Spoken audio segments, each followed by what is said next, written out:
All right, Kevin, back with you for another episode of the $1,000,000 Relationships Podcast. And today I am here with my friend Matt McWilliams. And Matt, well, first of all, welcome. So awesome to have you here Hey, today. And thanks for having me, Kevin.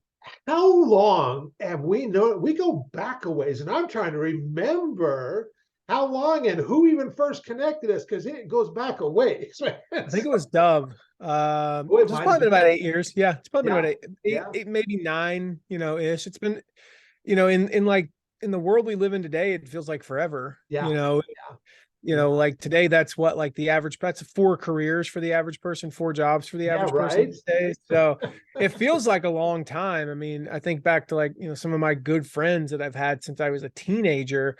In that scope, it's yesterday, but That's in right. some scopes, it feels like it's been, half our lives that we've known each other roughly. So it's kind of weird how time does that to us, right? That's right, isn't it? Isn't it? Yeah. Yeah. And I know you and I met at a time in my life when I was running the publishing company and doing a lot of strategic partnerships, or you want to call them joint ventures, what have you. In fact, during that 12-year period, we did almost 600 strategic partnerships. That's awesome. And of course, you have a whole lot of experience in this as well. Yeah. And one of the things that I really learned is it was all about relationships. Mhm. And in fact, today I am a 100% firm believer that as entrepreneurs, relationships are the most valuable asset that we possess. Everything else stands. Everything. And Yeah. and so Yeah. I am just really excited to have this conversation with you. And so, what I'm going to do is I'm going to start by turning it over to you, so you can give a little bit of background and set a little context. Let everybody know, what you do, who you serve, what inspires you to do, and just kind of let everybody know who is Matt Williams and what is Matt all about. Yeah. I it's kind of I've had a very long, strange journey. I know the opening line to my book when the original manuscript before we had to change it because we didn't get permission from the Grateful Dead to use it was what a long, strange trip it's been. Like so many kids, I did not grow up thinking when I was 10, I want to be an online marketer when I grow up. I want to be an entrepreneur. Like I wanted to be an astronaut. I wanted to be a garbage man. I went through that period where I thought it'd be the coolest thing in the world to be a garbage man until I realized, wow, that job stinks, literally. I wanted to be a basketball player. I wanted to be I wanted to play golf. And I did actually, I went to college and played golf at the University of Tennessee, played professional golf for a little while after. And part of my unique upbringing that I've really only recently discovered, how unique this was, prior to the age of 9, I lived with a single mom. My parents, prototypical American story, sadly enough, my parents divorced when I was about a year old, 2 years old. And I lived with a single mom who never made more than, and this was 30 years after I moved out, never made more than $38,000 in a year. Wow. She worked 3 jobs just to keep us on the right side of the tracks, but I could see the tracks from my bedroom window. And so I knew what it was like. We were not living in quote unquote poverty, but we were poor. And I know what that's like. I happened to live with my dad when I was 9, and his career took off a year later. And the cool thing about that is now I went from living with a mom who making, $25,000, $26,000 a year at that time to living with a dad who was making well into 6 figures. And I jokingly tell people, like, I've actually never known what it was like to be middle class. Mm-hmm. Mm-hmm. I've known poor and I've known wealthy, and I've never actually, as a child at least, never really knew the in between. Wow. And that's a weird thing. Most people don't experience that. Most Sure. people, the reality is, like we talk, what do we aspire to? Middle class. Great. There's nothing wrong with that. That's what most people do know. Most people aren't poor. Most people aren't rich, So I had this very unique upbringing. Part of that led me to just go, you know what I want to do more than anything.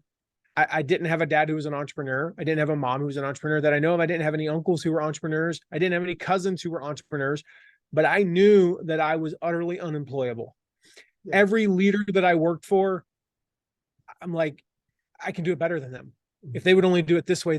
All they had was that they were older. All they had was that they had more experience. That's all they had. But I knew ways to do things better. And so even as a 16, 17-year-old, I became like a de facto leader in these jobs. And I was like, no, I have to be an entrepreneur. I don't know what it is yet, but I have to be an entrepreneur. And so for me, what ended up happening was I ended up getting into marketing. I was running these golf schools. I hated teaching golf. I had swore my whole life I was never going to grow up teaching old ladies in purple sweaters how to play golf. And you talk about relationships. I had my best friend Hunter. We're still best friends to this day. We were going to play professional golf, Kevin. That's what we were going to do. We were not going to be one of those people who sold out and gave up on their dream and taught old ladies in purple sweaters how to play golf. And sure enough, one day I had helped my dad. We were teaching these golf schools. I'm 22, just about to turn 23 years old. I'm running these golf schools with my dad. We're splitting the money 50-50. We'd get 10 students in a weekend, paying an average of $2,400-$2,500 each. Split down the middle with my dad. You can do the math. I'm making $10,000-$12,000 in a weekend at the age of 22. What the heck do you do with that kind of money when you pay your mom $250 a month in rent? Sure. Well, the answer is because I was 22, it meant I was an idiot. So I spent it on a bunch of stupid stuff. But my point there is that I got into the marketing side because when I started with him, we were getting 3-4 students in a weekend. I discovered this website called Google. And for 10 cents a click, I could convert 1 out of 200 people to give me $2,500. $20 to acquire a $2,500 customer. That's good math, you know. Good Just math. to be clear, I think we all know that is not replicatable today. But I got into this marketing thing and I got bitten by the bug, but I realized I hated the golf instruction side. And sure enough, one day, a 75-year-old lady, sweetest lady I've ever met in my life. If I could have adopted her as my grandmother, I would have, wearing a lavender sweater, showed up. I was going to ask you, was she in a purple sweater? I pulled out my little 0.2 megapixel flip phone, took a picture, sent it to my friend Hunter and said, "Kill me now." Now, all the females out there know this, and Kevin, you probably know this too, that a good female friend will pick up the phone, call you and say, "Oh, sweetheart, I am so sorry. Your life's aspirations are just deteriorating right in front of your eyes. How can I help?" They will fly across the country and bring a casserole. Yeah. But like a really good male friend, what did Hunter say? Haha, sucks to be you. Yes, And so that's what we do, right? You know, so he said that. Thankfully, my dad, I say he freed me. Other people say he fired me. Depends on how you look at it. I look at it on the positive. My dad freed me a few months later, day after my birthday, gave me an envelope with $300 cash as a birthday present and fired me. Best thing that ever happened to me. But that was what really set me off on that journey to go, you know what? I can't work for somebody else. Yeah. Since that day in 2003, I have spent about 17 months of my life working for anybody else. And they were great. I had a great leader. The beauty to that, actually, just to, you know, close that gap at least, was I'd seen really crappy leaders many, many times. And in those 17 months, I saw a great one. And I finally saw, like, I knew what I didn't want to do, but I never quite knew exactly what I wanted to do. And I'd only read about it in books. And then I saw it in action with him. And that's, you know, ultimately that was, you know, over 13 years ago now, was kind of what led to where I'm at today, which I say I'm utterly unemployable. I will never work another day in my life for anybody else because I can't. Yeah. So tell everybody what you do now. Yeah. So now that friend Hunter and we started a company back in 2005. Actually started in 2004, and we were faced with a situation in 2005, Memorial Day weekend 2005, where we could not make payroll in 2 weeks. And we're having one of those meetings, which is the equivalent to trying to buy a car by finding change in your couch. You know, like you're scrounging the house, finding 75 cents here, a nickel here. And maybe if you're lucky, that'll add up to, you know, $6,000 for a used car.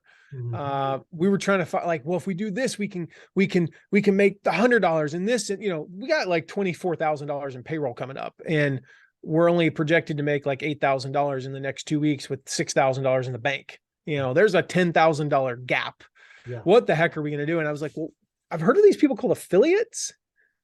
They're like people who they sell your thing and then you pay them after. So we don't have to pay any money up front. And and by the way, with most affiliate programs, at least at that time, all 5 of them, you pay like net 45. So we can, I don't recommend doing this, by the way, we can float the money. Well, great. Is it possible to set one of those up in 13 days and make $10,000? Probably not, but I can try. So I spent that whole weekend trying to figure that out. And we managed to pull it off. We made it by, Wow. We paid payroll. I got my first few affiliates. These were relationships that I, like that I basically my reach out was like, hey, do you want to be an affiliate, make some money? Like I didn't have time to build a relationship with them at that time. Some of them ended up becoming dear friends. Some of them are still friends to this day.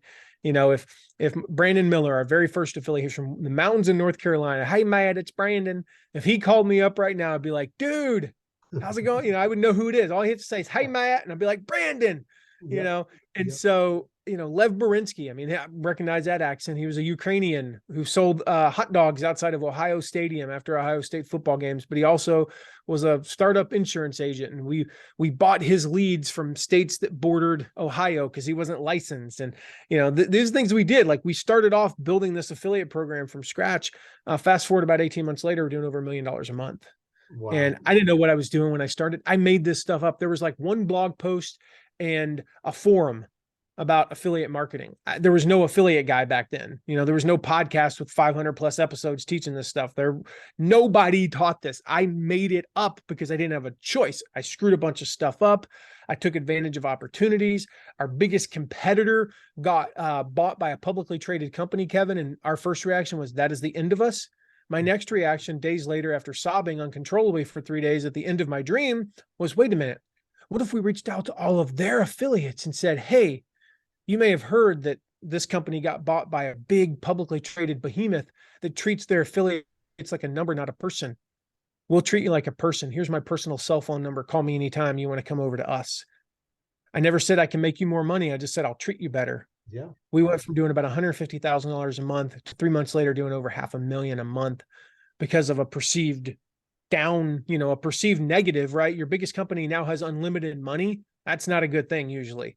No, we use that to our advantage by reaching out. And so fast forward 10 years later, 2015, I was 4-time affiliate manager of the year. I'd been doing this for companies like Adidas and Shutterfly. I've worked with Michael Hyatt, Lewis Howes, Kevin Harrington from Shark Tank, Ryan Levesque, Jeff Goins, Ray Edwards, the list goes on and on. Worked with some of the biggest companies and entrepreneurs in the world, helping them scale their affiliate programs. And people were saying, Matt, you got to teach this stuff. And finally I listened. And about 7 years ago, after over a decade of being a practitioner, I actually started showing other companies how to do this stuff. And we still do. We have an agency. It's the biggest part of our company. I still do it. I still help. We still run affiliate programs for some awesome people. But we also expanded into teaching it and sharing how to make money from affiliate marketing, how to start your online business, because I've worked with over 300,000 entrepreneurs now. So that's really where our business is today. And yeah, I mean, it all goes back to Brandon Miller, in Western North Carolina, first affiliate who made like $500 his first week. That's where it started. Wow. It's so interesting because I listened to you share, Matt, and I think, my first, I guess we could say affiliate partner, strategic partner, whatever, was Joe Polish back in 2003. That was the very first strategic partnership I ever did, except at the time, I did not even realize that's what we were doing. Yeah. And with Joe and I just had a conversation. He's like, Kev, why don't you come down here, speak at the annual event for the cleaning and restoration industry and show them what you're doing with your website. And by the way, be sure to put a course together because a certain percent of people, once they hear from you, they're going to want your help. Just make sure they're ready, that you're ready to give them that. And so there was no talk about, if we did this, we'd make all this money. We're going to make it. There was no talk like that. It's like what you said. You made a comment that, it was about the relationship. And even like that big behemoth, getting that company, buying that company, and you just reached out to their affiliates and said, hey, you want to work with somebody who will just treat you like a person, be real with you, and that's what I found out over my years too, is just taking care of people, giving them a great experience, regardless of how much revenue gets produced, Yeah. And for us, it was just they signed their emails, the affiliate team. Yeah. Yeah. I signed my emails, Matt McWilliams. There you go. It's a very subtle thing. Yeah. But, they signed their emails and then you emailed back and you heard back 48 hours later. I put my cell phone number at the bottom of all the emails. Now, between you and me, I don't do that today because I'm at the point where I don't want to get late night texts, but I was single And starting this company, I was working 7 days a week, 14, 15 hours a day. So I would do that, but that was one of the things that we were able to set ourselves apart with. Yeah. You don't have to do everything that I did in those first few months to be successful. You can do some of the things. And so, today our company has an affiliate manager. Like, I'm not even my own affiliate manager anymore.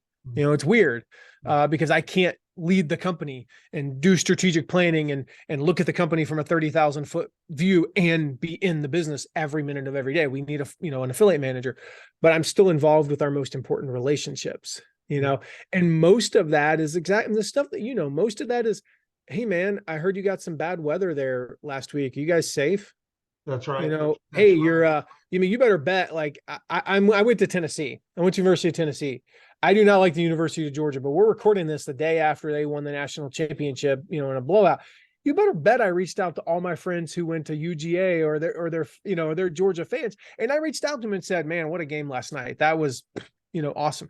Like, that little touch is not something that is in my core job description per se within our company, but it takes a couple of minutes. Yeah. And it makes a big difference in that, that key relationship. Those are the type of things that, I'm still involved with. So you don't have to do everything I did in those early days, but yeah, it ultimately came down to the fact I couldn't compete with them financially. If they'd wanted to, they could have paid, $25 commissions when we're paying 12 and 15. They could have blown us out of the water. And then, give it, like, if they'd gone to 25, I don't care if there's no relationship, I'm not going to take 40%, 50% more money, most of the time. Like, if I'm doing this full time in that industry, like, most of our affiliates probably would have left. Thankfully they didn't, they still tried to stay profitable, but they were paying, $16, $18. We're paying 12 to 15. We're paying less.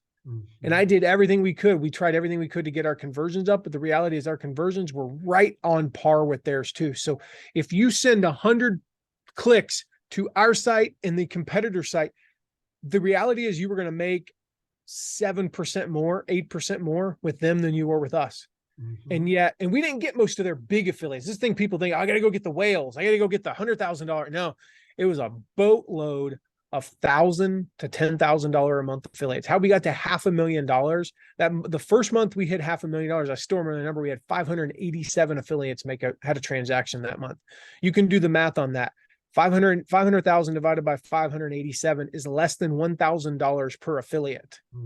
Yeah, we had a few that made over 10,000. Most of them were in the $200 to $500 range. Wow. That's how we built it. Yeah. We weren't in a position to get the big ones that were bringing in $250,000 a month. Did we get there a year later? Yeah, we had a few big ones. So let me ask you, did those big ones come as a result of them hearing through the grapevine or whatever about how you were treating people? And how did the big ones come, Matt? The big ones came. So the big ones came through a couple of avenues. Number one, word of mouth. It kind of filtered up. It's like, if you want to know Denzel Washington, get to know the guy who was the extra in in some obscure movie that he did 7 years ago, then get to know his friend who was the such and such, and then get to know his friend who was a co-star, who starred in an ensemble cast with Denzel, but it was kind of like a backup character. And then you get to Denzel, right? Like, that's how you get there. You go from the D list to the C list to the B list to the A list. And kind of the same way, we kept, the average affiliate kept getting bigger and bigger. If you fast forward a year later, when we did $1 million, or not, right? Yeah, it was about a year later from there. We probably, I don't know the exact number, we probably only had about 50 affiliates. So now the average per affiliate had increased, to over, about $1,200-$1,500. And that came because we had a couple of bigger affiliates. And so, yeah, it kind of scaled up from there.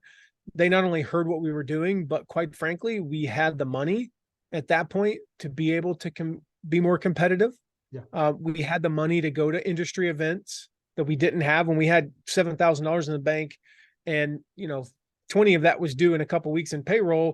It was kind of hard to go to, hey, let's go spend $12,000 to go to Vegas and set up a booth at an affiliate trade show. Yeah.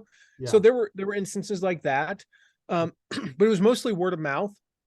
and Yeah. just the ability to grow. And then we were able to even bring some people in and things that we couldn't do early on. Oh, you got to have money to wine and dine. Well, we didn't have it early on. I built those relationships on a cell phone, on a cricket phone, nonetheless, back then.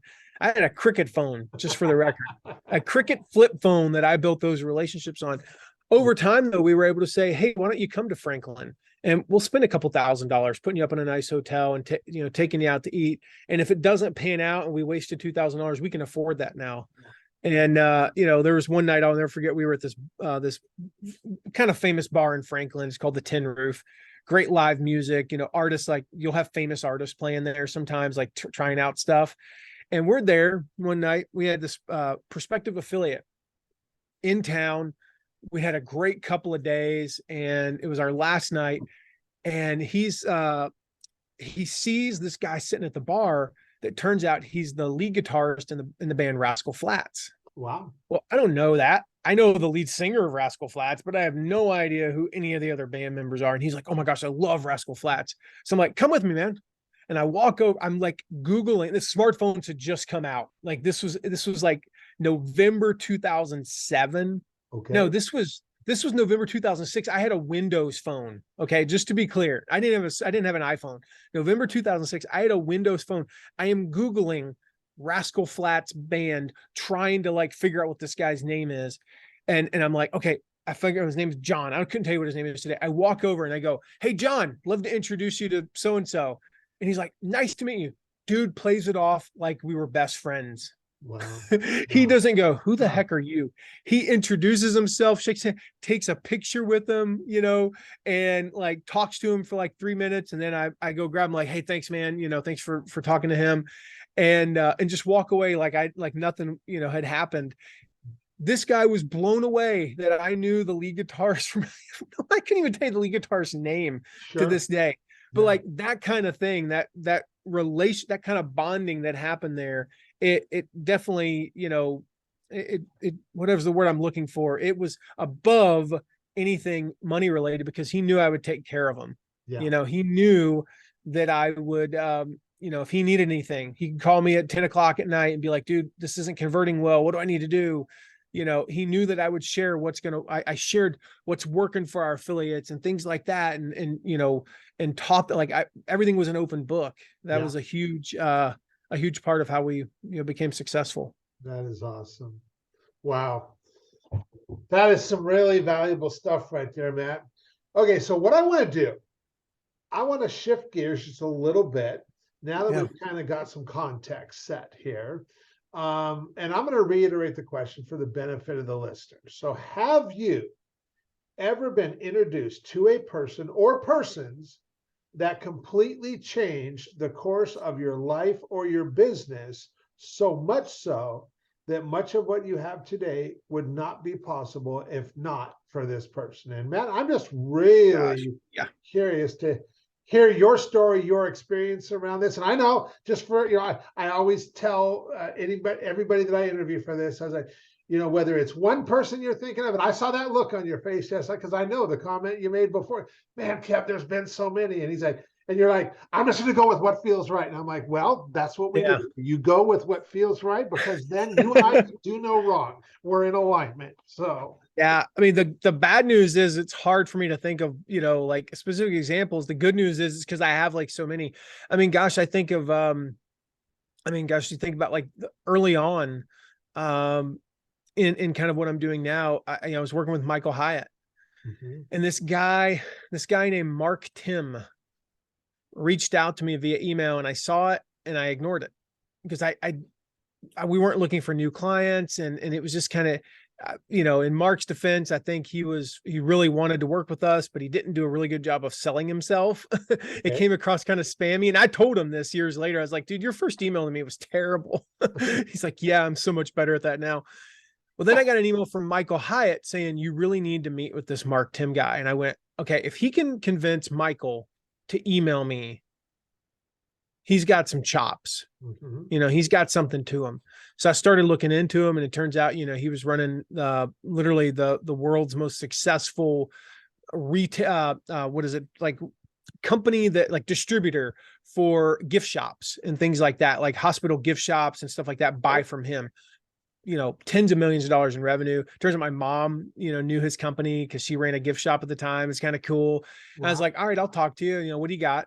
And we talked, we hit it off. It turns out he's 2 hours from me. We hit it off really well, had a great conversation. And then he was working with Zig Ziglar's company on a thing called Ziglar Family, specifically for families. That relationship, about a year later, he became friends with Kevin Harrington from Shark Tank. So fast forward another 6 months, I'm sitting in Kevin's, dinner table with, a guy worth of close to $1 billion, the guy who invented the infomercial, the original shark from Shark Tank. Like, you don't just get opportunities like that. Well, you do when you know Mark Tim. A few months later, Mark goes, "Hey, do you know Michael Jr.?" I was like, "He's my favorite comedian." It's like, "Well, he's a good friend of mine now. We become friends. He's going to be in Fort Wayne in a month. Why don't you go and you'll go to the show? And then, it's a private show. You can go to the show and then you'll meet him afterwards." And despite growing up in Nashville, and my dad ran a golf course, and I had, I mentioned earlier, I kind of came in when my dad's career exploded.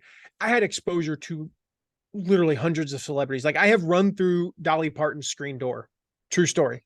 Face first onto her floor in front of, 50 Grammys. And when you live in Nashville, we went to church with 50 Grammys, like, it is nothing to just, like, I would just hang out with famous people. That's how I played golf with, I literally, so I made Sports Illustrated twice, once for actually shooting a really low round in golf, the other time for hanging off a goalpost at the University of Tennessee, right before we threw it into the Tennessee River. I mentioned I was a moron back then. I also was on the cover of what was the industry magazine for the music industry, eating cheese fries, front row, while REM was signing what was then the biggest record contract in history. It was nothing for me to do stuff like that because I'm who my dad was. I got exposure to all that stuff, but I'm getting to meet my favorite comedian. And I'm thinking, we're going to go backstage and she'll be like, "Nice to meet you. Selfie. Oh, look, hashtag awesome. All right. Nice to meet you. See you later." We spent 4 hours backstage. We were in his green room till 2:00 in the morning. We had to go. Like, we had to go get our kids, and he had to go to another show the next night. Like, we had to go.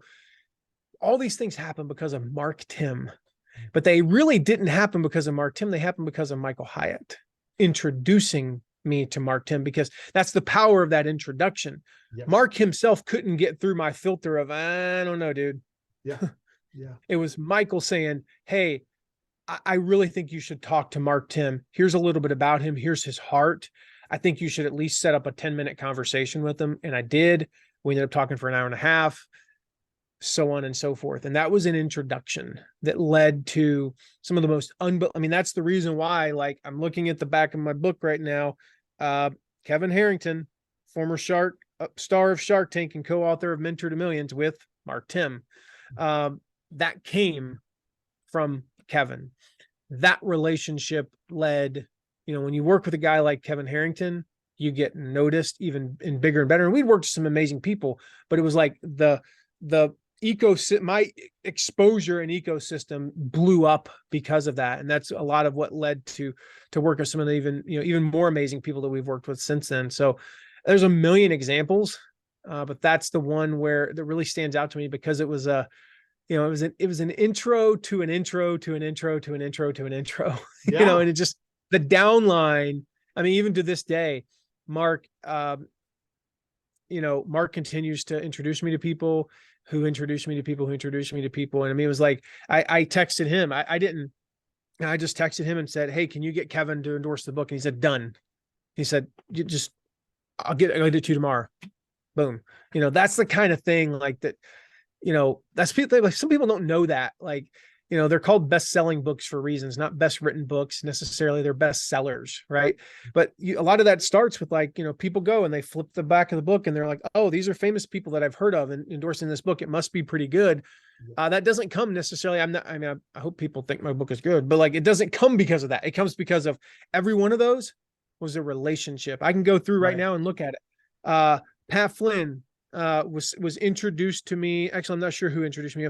Dory Clark was the very first affiliate that ever promoted something of my own brand. She was introduced to me by John Corcoran, who I think you may know. John introduced me to Dory. Michael Hyatt was introduced to me by Ray Edwards. Susie Moore was introduced to me by Michael Hyatt. You flip through this, I mean, and all of these people, Jonathan Milligan was from Michael Hyatt. Rachel Miller was from indirectly from Michael Hyatt. Brian Dixon was from Dan Miller. Dan Miller was from Michael Hyatt, so you start going to Robert, Bob Bly from Ray Edwards and so on and so forth. Like all these people were introductions at some point. Maybe there was like one or two. And even then you look at, so like I look at a couple of names in there. Heidi Easley was because she was an affiliate for Stu McLaren. How did I get Stu? Michael Hyatt. Holly Homer was an introduction from Debbie Steinberg Kuntz, who was an introduction from Jason and Cecilia Hilke, who were an introduction from Dana Abraham, who I met through Jeff Walker. Like I can connect the dots to every single one of these people. And there's somebody there that introduced me to somebody that introduced me to somebody that introduced me to somebody. Yes. Yes. And well, for one, kudos. Well, and the one thing I that did not go unnoticed was how much Michael Hyatt's name came up as you were explaining all of that. Michael Hyatt's name. Michael has introduced you to quite a number of people, and I'm sure he's either introduced me to people or introduced me to people who introduced me to people. Yeah. Yeah. There's it's like, the coaching tree, like, what is it? Like 1 out of 4 coaches, college football coaches can be traced back to Bill Belichick now. Yeah. Or something like that, and in basketball, there was a time where, like almost every coach was like 3 degrees of separation from John Wooden, things like that, or Dean Smith, Mike Krzyzewski now, everybody's that's the coaching tree, right? Michael would probably be, I'd probably say a quarter of all the people that I interact with on a frequent basis of, in a business relationship type thing are directly or indirectly from him. Absolutely. Yeah. Wow. Yeah. I mean, I look back, my introduction really to marketing was Joe Polish back in 1997. So that has been over 25 years ago. Yeah. And I look at how many relationships stemmed from that over the years. I mean, it's mind-boggling and mind-boggling to think how many lives. Well, in fact, I want to demonstrate this here because, like, I know I think about this in my own life, and like, there's no answer to it because, when you think about all the relationships that we've had and the things that we've done together and the impact that we've made because, doing what we do with somebody else, doing it, collaborating, co-creating together, we can do so much more than we ever could on our own. And that's certainly been my experience. And for you, you mentioned a number of relationships here, but if you think just, because I just like to make a point and I like to ask this question in this interview series. If you think about one of these relationships and then, one big thing that stands out in your mind where you just know a big impact was made and that you also know it never would have happened had you not met that person. And so what's coming up for you? And I'm sure you could come up with a lot of examples, but you're just kind of, now you're thinking about, okay, what's coming up? What's the big thing that's coming up? And yeah, I think it's because it's kind of a weird one. I think there's probably a lesson in there somewhere. Jeff Goins. Okay. And so flashback 2014, I'd have to look at the book. He had a book coming out called The Art of Work. And he posted on Twitter and said, who's got a really cool story about, finding your dream job, basically. Right. And I'm like, I do. So I was like, let's talk. So he and I talk and I tell him my story, failure after failure after failure. Here's here's how I ended up doing what I do. I mentioned that, I run affiliate programs and, some of the companies that we'd worked with at that time, this is pre-Michael Hyatt, but we run like Shutterfly and Adidas, and I work with some big companies in that regard. And truth be told, it wasn't really my passion. Like we helped Shutterfly go from a 15 million to north of $225 million in about 4 years from their affiliate program. It was great. Woo, made a lot of money. Didn't really have an impact that I could feel, like I helped $1 billion company make another 200,000 or 200 million. Like not family tree type changing stuff. We helped Adidas grow by 1,700%. in about 3 years. Again, multi-billion-dollar company, made him $500,000 extra. Whoop-de-doo. Like, because I'm an entrepreneur, my heart is for entrepreneurs. Like, I would much rather help. My first client that I ever helped, we helped him go from 88,000 to 212,000, and he was in the guitar niche. And I mean, like, they were able to buy a new house, put their kid who had some special needs in a private school. They paid off all their debt except their mortgage. They now had 4 bedrooms instead of a cramped 2-bedroom house with 3 kids.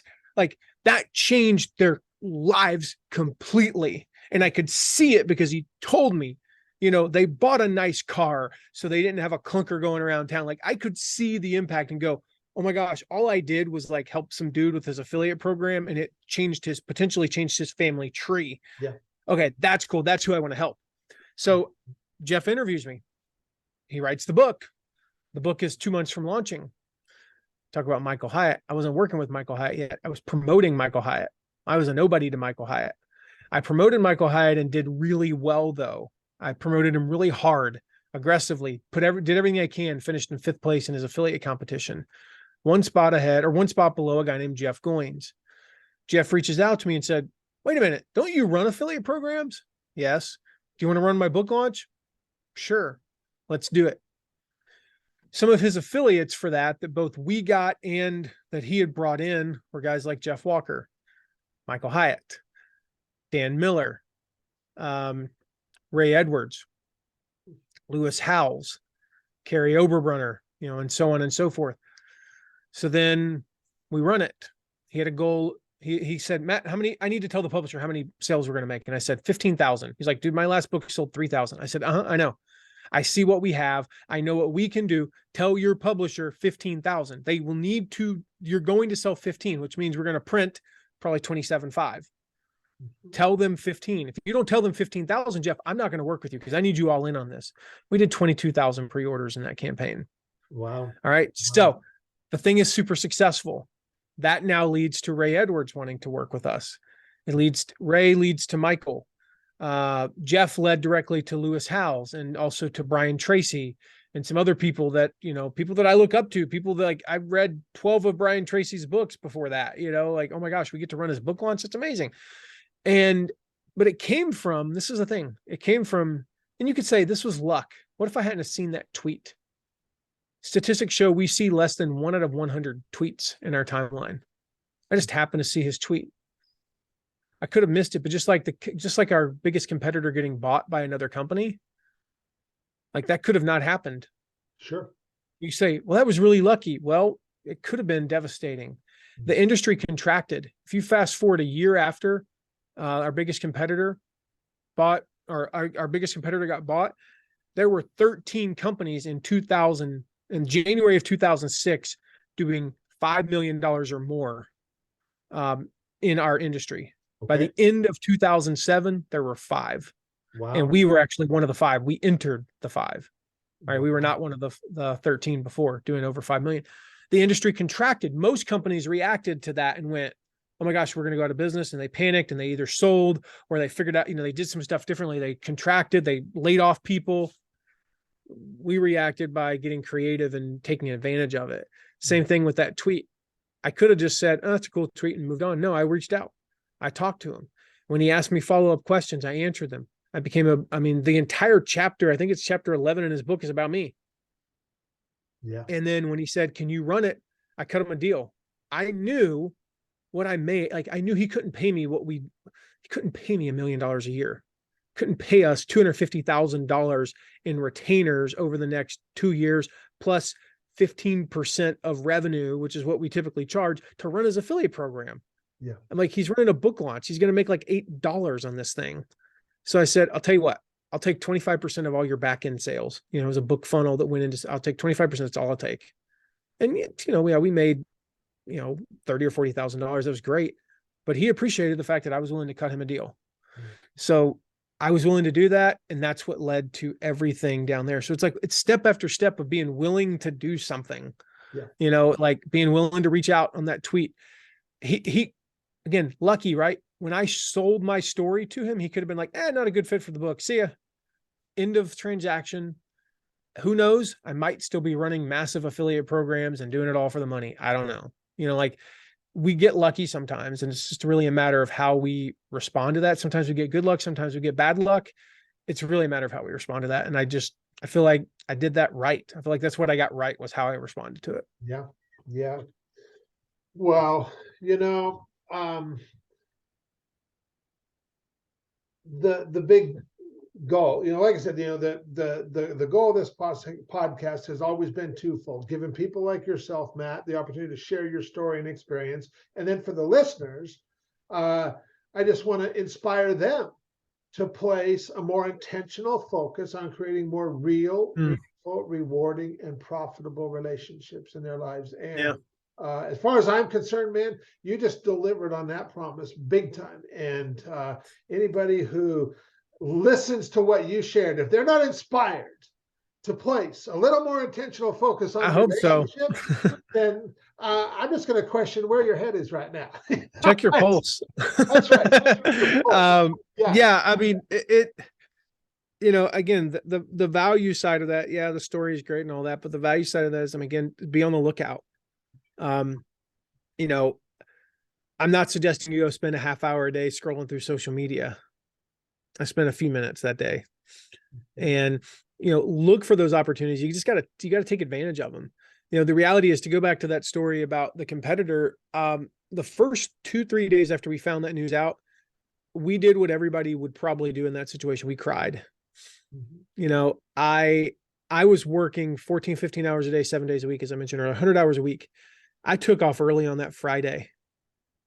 The idea to send that email saying, we'll be more personal, here's my cell phone number, etc. I was sitting on a toilet, Kevin, on a Saturday afternoon. I hadn't been in the office. I still remember Wake Forest and Navy were playing football in the other room. I was sitting at home. I didn't sit at home and watch football at that time in my life. We were building an empire. I was building a business. I was working 100 hours a week, and I'm sitting there moping, just being a little whatever, and it was because we feel like, my dream's destroyed, and I'm sitting there just like, I'd rather just sit here and watch college football today and waste my time. And I was literally sitting there on the toilet, where we have so many of our good ideas. Why? Because our brain is not going 1,000,000 miles an hour. That's why. And it hit me. Now, again, the thing is, like, when it hit me, I could have went, that's not a good idea. I don't know. That'll probably backfire. I don't see why we should even try. It's hard work. I got to reach out to all these people, and they're going to all text me. And I got to be, oh my gosh, I don't really want to do all that. No, I said, you know what? That might just work. Let's see what happens. Like, it couldn't get worse. We couldn't have less of them. What are they going to do? Say no? Yeah. Well, they've already not said yes, because I haven't asked them, or I haven't had well, maybe they said no before I didn't have a compelling message. Maybe they never responded to any of my 3 emails. Cool. Send a 4th. Try sending an 8th. Try following up using different means. Hit them up on a DM on Instagram. Try something else. Just because they haven't responded to 3 of your emails. I get thousands of emails a day. You know how many I actually see? 2. Yeah. Most of the rest go through my assistant, AKA Filter. He's moving stuff around. He's like, I know Matt's going to be like, laugh at that email. Maybe I won't, but he's making that decision. So follow up in a different way. If you DM me on Facebook, it's only me. I'm the only one who sees them, and so you have to just, take advantage of when you have that thought, like, should I do it? Do it. I think you were the one who taught me this, Kevin. I'm almost positive. I'm going to give you credit regardless of whether you were or not. When I go to, so we don't eat a lot of fast food, but about twice a week, we have late soccer practice, and I'll go in and we order the food on the app.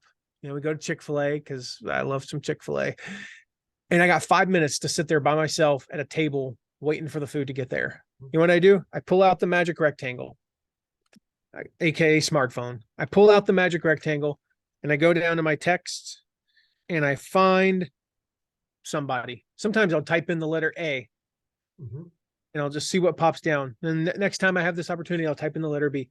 10, 15 times a month when I'm waiting in line, waiting for food, I just send a text message, say, hey man, just thinking about you. Hope life's going well. Nothing fancy.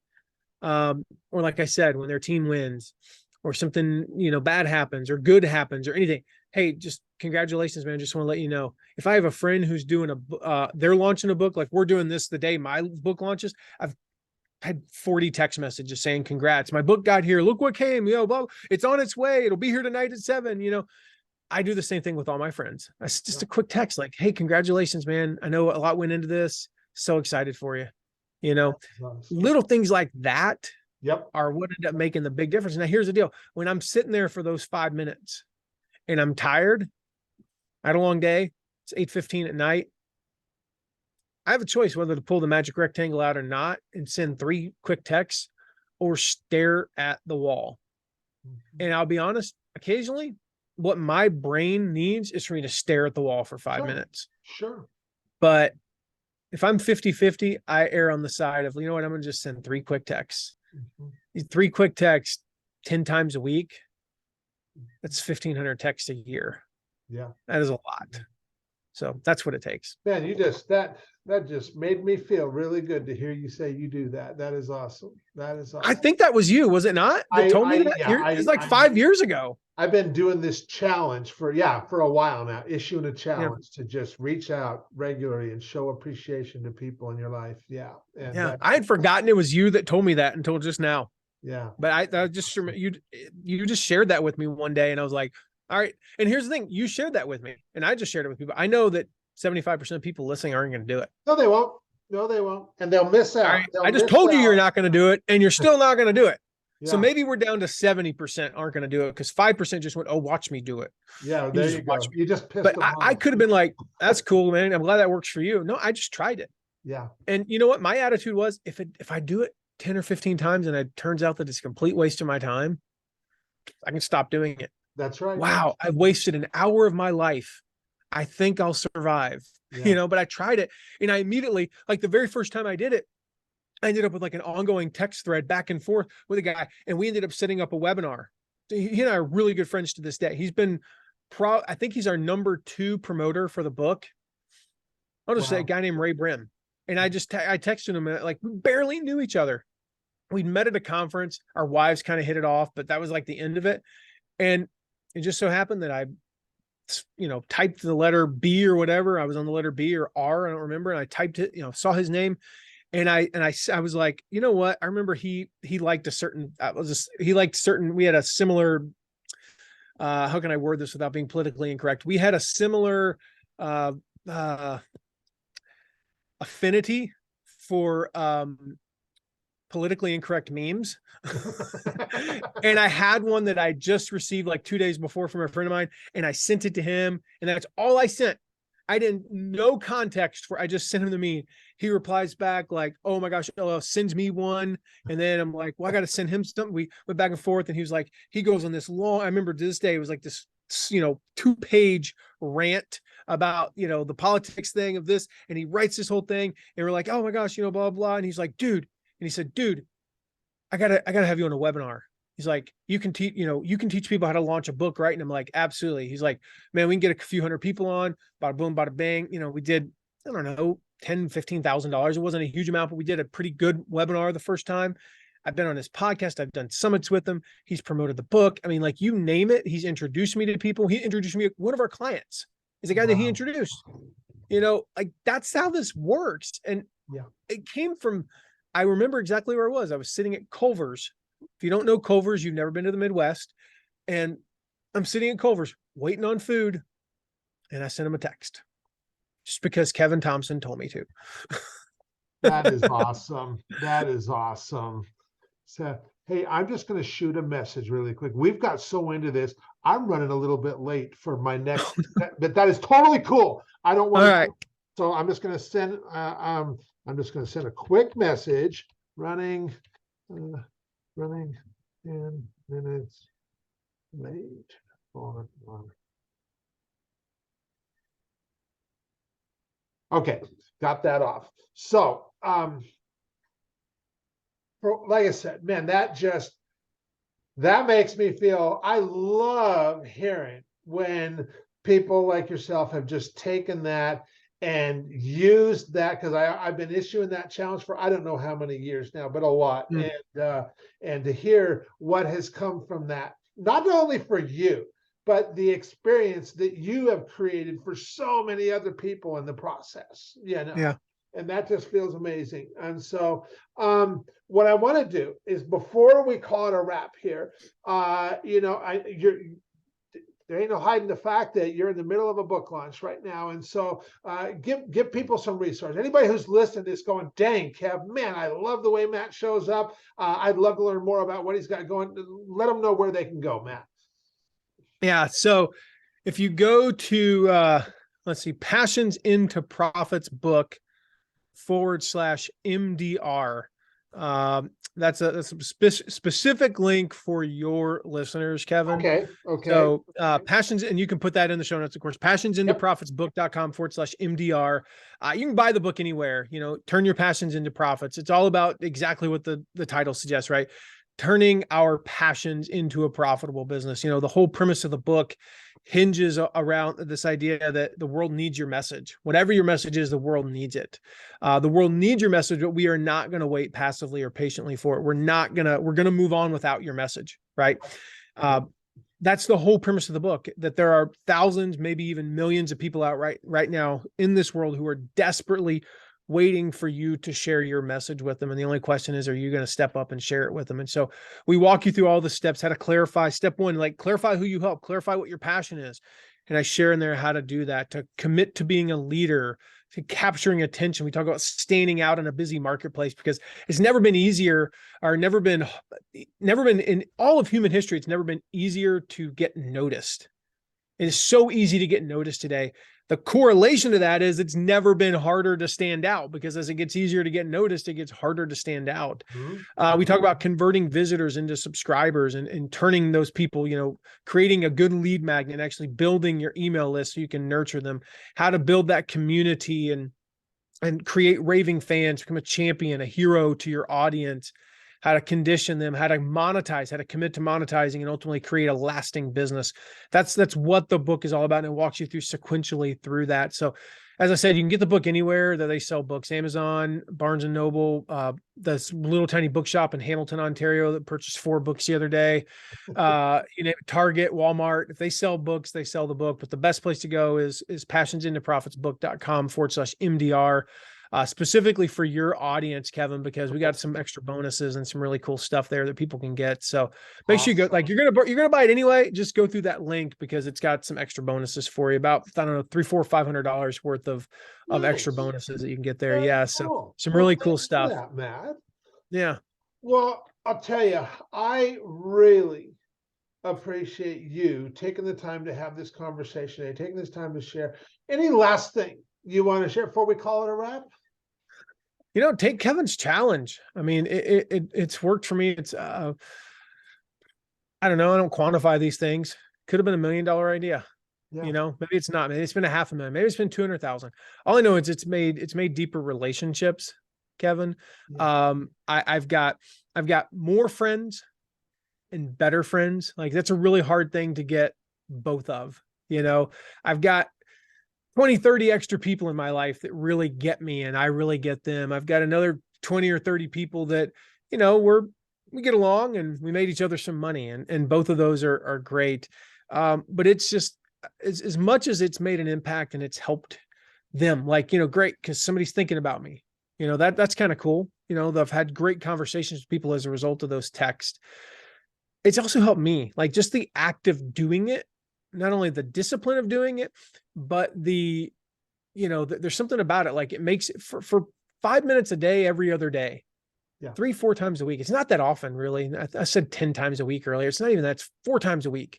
I'm forced to spend 20 minutes thinking about somebody else, that outside of me and my family. Because the reality is, I'm an introvert. People are surprised at that. No, you're not. Yes, I am. I'm actually an extreme introvert. And I'm a person who doesn't I don't like to travel, and go to conferences. I'm cool once I'm there, but I don't want to go, because I don't want to be around other people, So for 20 minutes a week, I have to think about other people.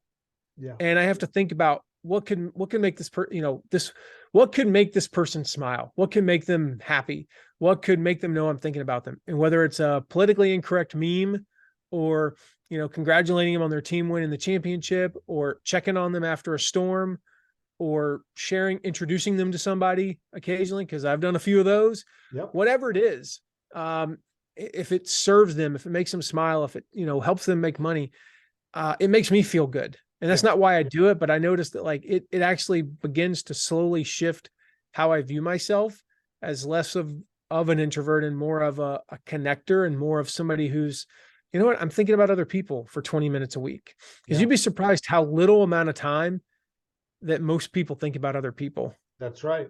That's You know, right. it's such a little amount of time. Yes. And if you're just intentional about it, even just in those times when you're waiting, whether it be in a store or for food, or, another one for me, I started getting my oil change at this place. The place I used to go took a half an hour. So I'd take a book. The place I go now only takes 10 minutes to change my oil. You don't even get out of the car. So what Yeah. do I do for those 10 minutes? And that's only once every 4 months that you get the Yeah. oil changed. Yeah. Every 4 months, I have 10 minutes to just fire off some text. It's amazing. Like what I feel like after that. It makes me feel good about myself. That's right. And That's right. golly, if you get nothing else out of it, you're just going to feel better about yourself. It doesn't have to be just business. Sometimes I'm reaching out to cousins, people who will never probably make me a dime in my life, but there's somebody that I don't spend enough time talking to. And I just want to know how my cousin is, Right.